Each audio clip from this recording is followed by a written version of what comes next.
Ladies and gentlemen, please welcome to the stage President of the Illinois Policy Institute, Matt Paprocki. Because I'm happy. Clap along if you feel like a room without a roof. Because I'm happy. Clap along.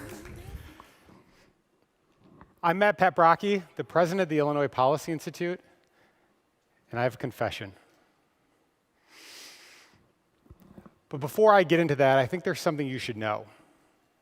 I've lived in Chicago for the last 15 years, and I hate the Chicago Cubs.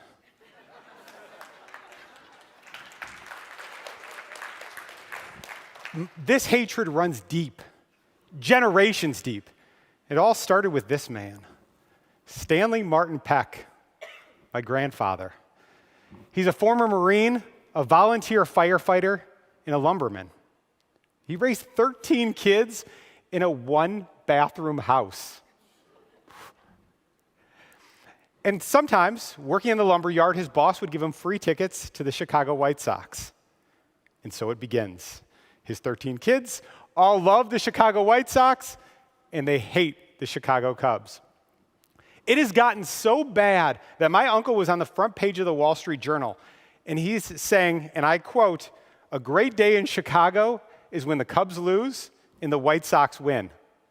And I agree with him. I hate the Chicago Cubs. Because when you live in Chicago, you have a choice. On the north side, you have the Cubs. On the south side, you have the White Sox. You love one team and you hate the other.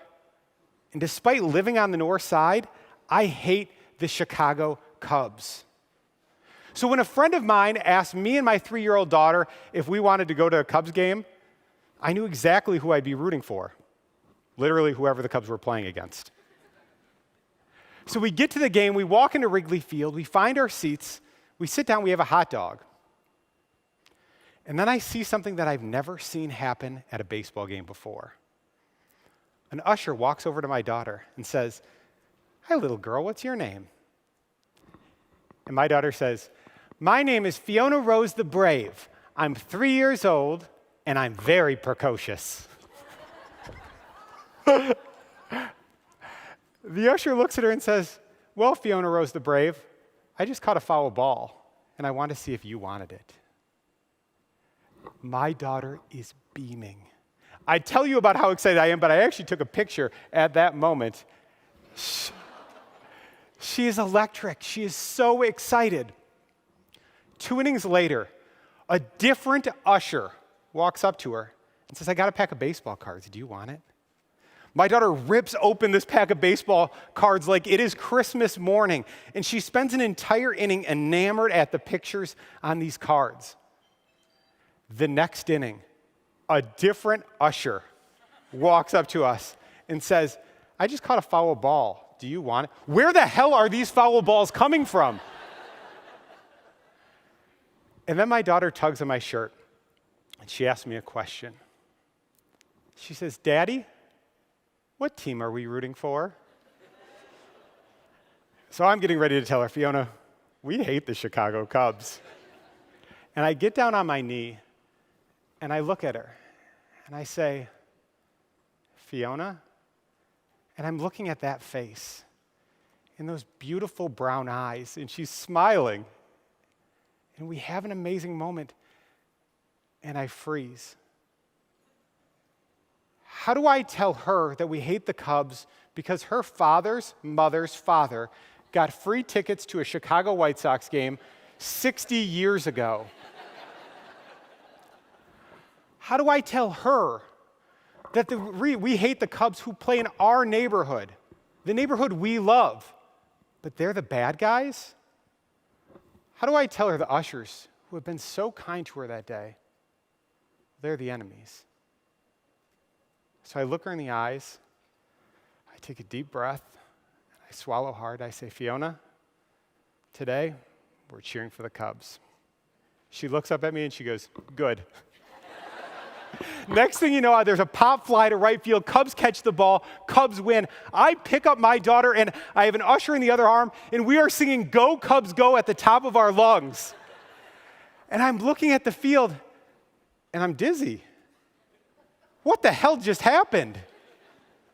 right? And it didn't happen because of these players who just won the game on the field. It didn't happen because of the millions of dollars that the Cubs spend in advertising every year. It happened from the ushers, right? Who showed us a great time at the game, who live in our neighborhood, who are amazing.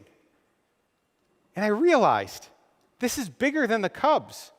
This is bigger than baseball. This is everything, right? This is the reason we're here right now in Orlando. How do we create converts? Right? That's what the ushers did to us that day. Now, I think it's important to know if our goal is to win converts, well, where are we? Who's on our team? Now, every year, Gallup does a study, and they ask people, what's your political ideology? Conservative, liberal, or moderate? Now, it should come at no surprise to anybody in this room who the majority of the population identifies with. Right? We see this in the indoctrination of our schools, in what's happening with our kids. We hear it all the time with the liberal media. Right? The majority group in the United States is liberals, right? Wrong. It's conservatives. 36% of the population identifies as conservative. The next highest group, moderates, at 35%. The biggest minority in the United States of America is liberals at 25%. Now, I understand that Gallup is not a perfect methodology for determining this, right? Right now, I think I'm looking at a couple hundred libertarians who are saying, I hate all three of those groups, right? I get it. But the point is that no group has a majority share in the United States of America. And if anybody has the biggest base, it's conservatives. So if our ideas aren't winning, the problem is that we don't have a big enough base. The problem is that we need to be winning converts, not winning arguments. Right? That's what the ushers told me that day. That's what I saw, and that's exactly what happens. So if our goal is to win converts, not to win arguments, what do? Imagine that day if I went to Wrigley Field and an usher came up to my daughter and said, hey, little girl, did you know that the Chicago Cubs have a better 10-year winning percentage than the White Sox? Or worse, what if they had a white paper that they came and brought to her and said, here's all the statistics. I'll just leave that there and I'll come back to it later. What would have happened? Right? We all know what would have happened. I never would have cheered for that team. And the reason I know this is because I've done it. In March of 2019, the Illinois General Assembly passed out a ballot initiative. It brought it up for voters the next November to move from a flat income tax to a progressive tax. And when it passed out, 65% of Illinoisans favored the progressive tax. So I brought our team into a room. And I said, we got to win every argument possible. We did every econometric study, every argument on how bad this would be. We did it for an entire year. And from March of 2019, support for the progressive tax was at 65%. A year later, March of 2020, support for the progressive tax was at 65%. We won a lot of arguments. We didn't win any converts. And I thought to the ushers that day, what did they do? They were happy warriors, right? Regardless of the Cubs win or lost, they cared about us having a good experience. And how did they do that? They fought for people, not against things. If you're looking for a perfect example of that, look no further than the two amazing women who were just on this stage. They fought for Trinity. They're fighting for April, right? And we were all there with them. That's what it looks like. But being a happy warrior also means we need to be warriors, meaning we have to show up in places with people who disagree with us. We have to be at places that we're not welcome. It's like me showing up at Wrigley Field. That's where we have to be, and there is no better blueprint than 2,000 years ago. Matthew 28:19. Go therefore and make disciples of all nations. Now, you don't even have to be a Christian to appreciate what Jesus did with 12 followers. At this conference, we have 1,200. But the instruction is just the same. We have to get out of this room. We have to get out of this conference. We have to get away from people who agree with us. Because our goal is to win converts, not to win arguments. And finally, when we stepped away and we said, how do we bring people in? How do we fight and convert people? We learned from the ushers. And on the progressive tax, we told stories. We sat next to people and we fought for them. And we engaged on how it would affect their lives. Support from the progressive tax in the next 6 months went from 65% support to 46% on Election Day, where it died in Illinois.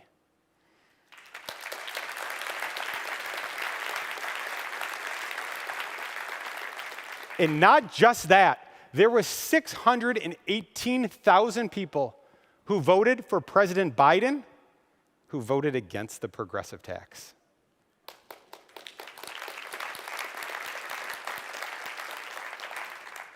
We created converts. We listened to the ushers, and it worked. How do I know that creating converts instead of winning arguments can achieve the impossible? My name is Matt Paprocki. I'm the president of the Illinois Policy Institute, and I have a confession to make. Actually, I'm going to let my daughter make it.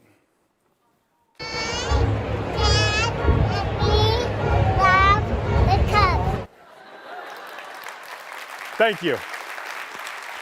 Thank you.